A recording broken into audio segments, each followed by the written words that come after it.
దేవునికి స్తోత్రం.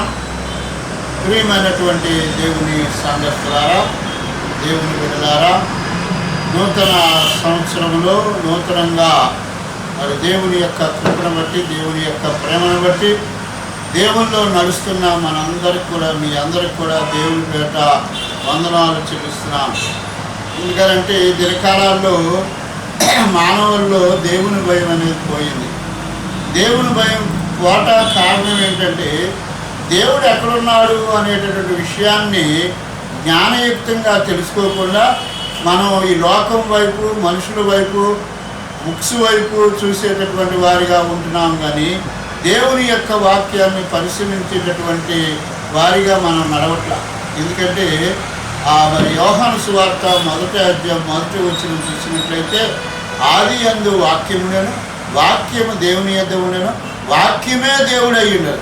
కనుక దేవుని యొక్క మాట, వాక్యం ఎక్కడుందో అక్కడే దేవుడు ఉన్నానంటాడు.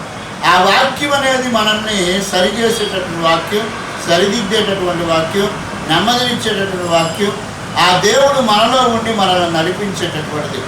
కనుక వాక్యం అనేటటువంటి మాట మీద ఎప్పుడైతే మనం భయపడతామో, దేవుని యొక్క మాటల మీద మన జీవితాల్లో, మన ఆలోచనలో నమ్మకమైన బిడ్డలుగా, దీవెనకరమైన బిడ్డలుగా, ఆశీర్వాదకరమైన బిడ్డలుగా నిత్య రాజ్యానికి వెళతామని దేవుని యొక్క వాక్యం చెప్తుంది. అదేవిధంగా పాత నిబంధనలో దావీదు గారు రాసిన కీర్తనలో 1వ అధ్యాయంలో మానవుని యొక్క జీవితం ఏ విధంగా ఉండాలి, ఏ విధంగా ఉంటే దేవుని యొక్క మేలులు జరిగితే ఆశీర్వాదం అనేది మానవులకు కలుగుద్ది అనేటటువంటి విషయాన్ని తేట తెల్లగా రాయబడి ఉంది. ఎందుకంటే దుష్టుల ఆలోచన చొప్పున నడవక, పాపుల మార్గమున నిలవక, అపహాసులు కూర్చుని చూడక, యెహోవా ధర్మశాస్త్రము దివారాత్రులు ధ్యానించువాడు ధన్యుడు అని వాక్యంలో చెప్పబడింది.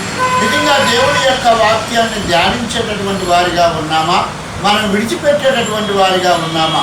ధ్యానించేటటువంటి రీతిగా ఉన్నట్లయితే దేవుని యొక్క కార్యాలు మన జీవితాల్లో జరుగుతాయి, మన కుటుంబాల్లో జరుగుతాయి, మన సంఘంలో జరుగుతుంది. అదేవిధంగా మరి దేవుని యొక్క వాక్యాన్ని దుష్టుల ఆలోచన చొప్పున నడవకుండా, పాపుల మార్గం నిలవకుండా, అపహాసకులు కూర్చుండకుండా యెహోవా ధర్మశాస్త్రం దివారాత్రులు ధ్యానించేవాడు ధన్యుడని చెప్పినటువంటి విధంగా, అతడు నీటి కాలవ ఎరన నాటబడినదై ఆకువాడక తన కాలమందు ఫలమిచ్చే చెట్టు వలె ఉండడు, అతడు చేయునదంతయు సఫలం.